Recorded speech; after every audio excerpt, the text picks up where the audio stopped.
Hello friend, જય શ્રી કૃષ્ણ। સ્વાગત છે તમને બધાને મારી ચેનલ આશા કિચનમાં। આજે આપણે બનાવીશું મોહનથાળ।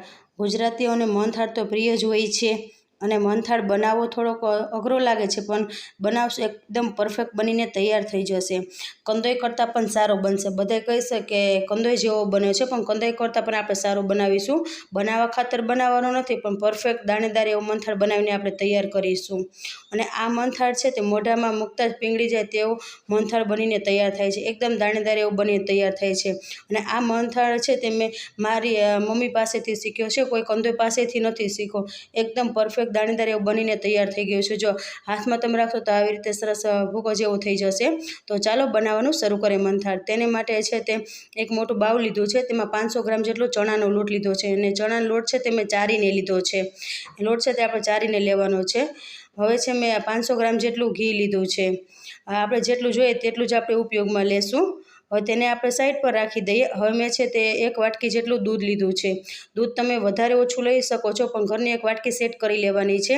હવે 1 વાટકી જેટલું મેં છે દૂધ લીધું છે। 1 વાટકીમાં થોડુંક એવું ઓછું છે। હવે આપણે સોસપેન લેશું, તેમાં જેટલું આપણે દૂધ લીધું છે તે આપણે એડ કરી દેશું।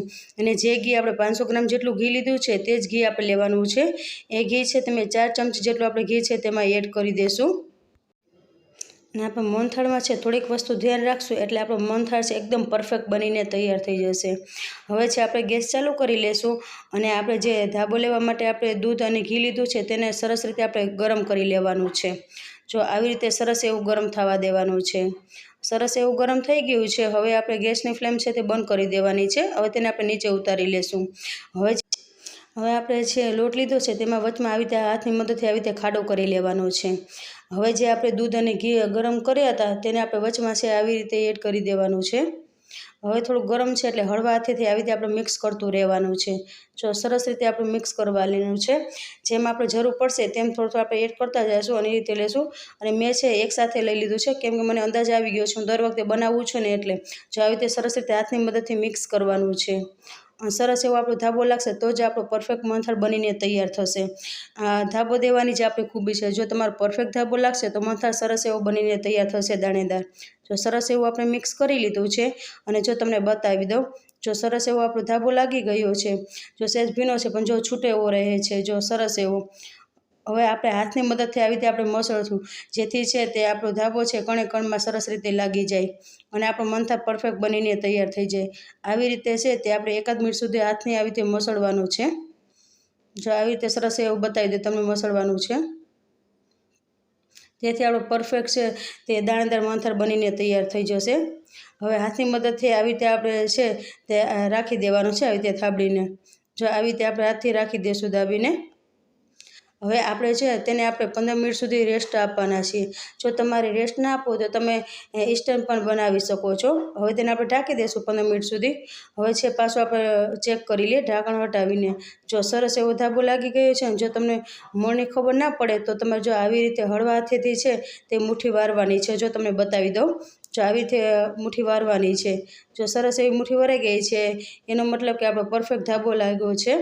હવે તેને આપણે ચારવા બેસું તો આમાં બહુ એવી વાર લાગશે, તો તેની માટે છે તે મેં મિક્સર જાર લઈ લીધું છે। તેમાં આપણે જે ધાબો દીધો છે લોટ તે આપણે આવી રીતે એડ કરી દઈશું અને મિક્સર જાર અડધું જ ભરવાનું, આખું નથી પણ પ્લસ મોડમાં કરવાનું છે। પ્લસ મોડમાં કરશો એટલે જો આવી રીતે દાણેદાર આપણે તૈયાર થશે અને આપણે તે બાઉલમાં પાછું આપણે એડ કરી દઈશું।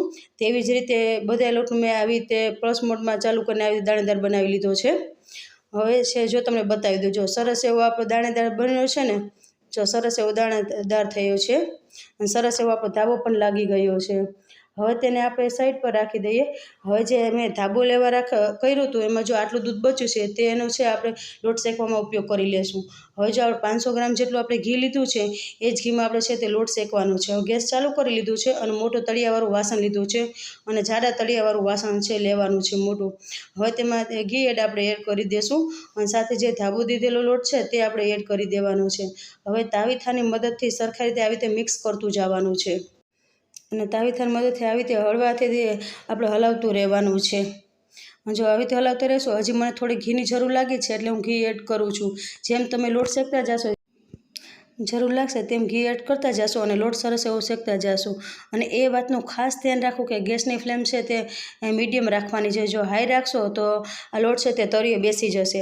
અને હલાવતા જાઓ ત્યારે છે એક જ ડાયરેક્શનમાં છે તે આપણે લોટને હલાવવાનું છે. જો તમે આડાઅવળું તમે હલાવી જશો તો જે આપણે લોટની કણીઓ પડી છે તે ભાંગી જશે અને સરસ એવો દાણેદાર મંથાર બનશે નહીં. અને જો તમે લોટ જેમ શેકતા જશો એમ આપણો લોટ છે તે ઢીલો બનતો જશે. પહેલાં થોડો કઠણ હતો, જેમ લોટ શેકાતો જાય તેમ આપણો લોટ ઢીલો થતો જશે અને લોટ જો સરસ એવો ફૂલવા પણ માંડ્યો છે અને થોડોક એવો કલર પણ જો આપણો થોડોક ચેન્જ થઈ ગયો છે. હજી આપણો લોટ શેકાણો નથી, એટલે હજી થોડીક વાર માટે આપણે લોટને છે તે શેકવાનો છે. હજી આપણે 1 મિનિટ સુધી લોટને આપણે શેકશું. જો કલર પણ થોડોક એવો ચેન્જ થવા માંડ્યો છે. જેમ લોટ શેકાશે એમ તમારો મંથાળ છે પરફેક્ટ બનીને તૈયાર થશે. જો તમને દાણેદાર એવું દેખાય છે ને, કણી પણ એમાં સરસ એવી દેખાય છે અને દાણેદાર એવો આપણો મંથાર બનીને તૈયાર પણ થશે. અને જો હવે આપણો લોટ જો સરસ એવો શેકાઈ ગયો છે, જો તમને બતાવી દઉં કલર પણ કેવો સરસ આવ્યો છે અને દાણેદાર એવો દેખાય છે. લોટ આપણો શેકાઈ ગયો તેને સાઈડ પર રાખી દે અને બીજા વાસણમાં લઈ લેવાનો છે. એને વાસણમાં નથી રાખવાનો, તળિયે છે તે બેસી જશે. હવે આપણે એ જ પેન લીધું છે અને એ પેનમાં છે તે મેં ખાંડ લીધી છે. જો 500 ગ્રામ લોટ છે તો તેની સામે મેં 400 ગ્રામ જેટલી ખાંડ લીધી છે. તેનું માપ બરાબર છે. કંદોય છે તે 500 ગ્રામ હોય તો 500 ગ્રામ જ ખાંડ લે છે, પણ આપણે છે તે વધારે ગળ્યો થઈ જાય એને માટે છે 400 ગ્રામ જેટલી જ ખાંડ ઇનફ છે. હવે તેને આપણે ચાસણી લેવાની છે. જો સરસ રીતે હલાવવાની ચાસણી જો તમને બતાવી દઉં, એકતાની ચાસણી લેવાની છે. જો આવી સરસ એવી ચાસણી લેવાની છે. અને જો શિયાળામાં બનાવતો તમે ઓછી ચાસણી લો તો હાલે, પણ અત્યારે ચોમાસા જેવું છે એટલે એકતાની સરસ એવી પરફેક્ટ ચાસણી લેવાની છે. અને જો બીજી રીત બતાવી દઉં, તાવીથાને તમે આવી રીતે ઊંચું કરશો જો લાર જેવું બને છે અને મીન્સ કે આપણે ચાસણી સરસ થઈ ગઈ છે. હવે જે આપણો લોટ શેકેલો છે તે લોટ છે તે આપણે ચાસણીમાં એડ કરી દઈશું. અને ખાસ વાત એ વાતનું ધ્યાન રાખવાનું છે કે ગેસની ફ્લેમ બંધ કરી દેવાની છે. જ્યારે તમે લોટ એડ કરો ત્યારે ગેસની ફ્લેમ બંધ કરી દેવાની છે. એ વાતનું ખાસ ધ્યાન રાખવાનું, નકર નીચે તળિયામાં બેસી જશે. સરસ રીતે મિક્સ કરી લીધું છે. હવે તેમાં હું થોડોક ફૂડ કલર છે તે એડ કરું છું. જો તમારે એડ ન કરો તમે સ્કીપ પણ કરી શકો છો. થોડુંક દૂધ લીધું, એમાં થોડોક એવો કલર છે એ એડ કરીને સરસ રીતે મિક્સ કરી લીધો છે. હવે તે કલર આપણે આમાં એડ કરી દેવાનો છે. હવે પહેલેથી જ મેં થાળી છે ઘીથી ગ્રીસ કરીને રાખી દીધી હતી. તેમાં હવે જે આપણે બનાવ્યું છે મંથાનું મિશ્રણ તે આપણે એડ કરી દઈશું. જો બધું મિશ્રણ છે તે આપણે થાળીમાં એડ કરી દેવાનું છે. અને એ વાતનું ખાસ ધ્યાન રાખવું કે થાળી છે તમારે ઉપર છે કંઈ વાસણ ફેરવવાનું નથી, આવી રીતે હાથની મદદથી થાબડવાનું છે. તે તેની રીતે છે તે શેપ લઈ લેશે. જો તમે દેખાય છે ને સરસ એવો આપણે શેપ લઈ લીધો છે. હવે છે તેમાં આપણે બદામની કતરણ લીધી છે તે આવી રીતે સ્પ્રિંકલ કરી દઈશું. હવે આને થોડીક વાર માટે આપણે ઠંડો કરવા માટે રાખી દઈએ, 10-15 મિનિટ સુધી. ઠંડો થઈ જાય પછી તમને હું કટિંગ કરીને તમને બતાવી દઉં કે કેવો આપણો મંથાર બન્યો છે તે. અને જો સરસ એવું ઠંડુ થઈ ગયું છે હવે તેને આપણે કટિંગ કરી લઈએ. આવી રીતે છે આડાને ઊભા કાપા મૂકી દેવાના છે. તમને પસંદ હોય તે પ્રમાણે તમે કટ કરી શકો છો. હું ચોરસ શેપમાં છે તે કટ કરું છું. અને આ મંથાળ છે એકદમ પરફેક્ટ બનીને તૈયાર થઈ છે, દાણેદાર એવું. મોઢામાં જ મૂકતા પીંગળી જાય તેવો પરફેક્ટ મંથાળ આપણો બનીને તૈયાર થઈ ગયો છે. અને ફ્રેન્ડ્સ, તમે મારી રીતે આવી રીતે મંથાળ બનાવજો, પછી કહેજો કે મંથાળ આપણો કેવો બન્યો છે. જો આ રેસીપી સારી લાગી તો વિડીયોને લાઇક કરજો, શેર કરજો અને ચેનલ પર નવા હોય તો ચેનલને સબસ્ક્રાઈબ કરવાનું ભૂલતા નહીં. જો તમને હાથમાં પણ છે ને મંથાળ લઈને બતાવી દઉં. જો આપણે જોતાં જ ખાવાનું મન થઈ જાય તેવો આપણો દાણેદાર મંથાળ બનીને તૈયાર થઈ ગયો છે. અને તમને જો કટ કરીને પણ બતાવી દઉં.